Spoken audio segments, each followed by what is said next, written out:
взяли в полон китайських військових на території України. В бой вступили українці на Донеччині, Тарасівка і Білогорівка. 6 китайськими військовими, 2 в полоні.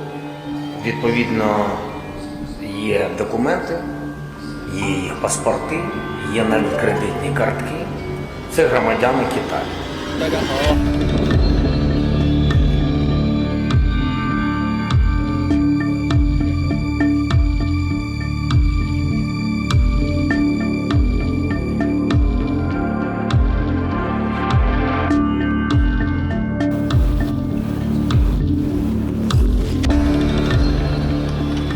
中国政府始终要求本国公民远离武装冲突区域，避免以任何形式卷入武装冲突，尤其应避免参加任何一方的军事行动。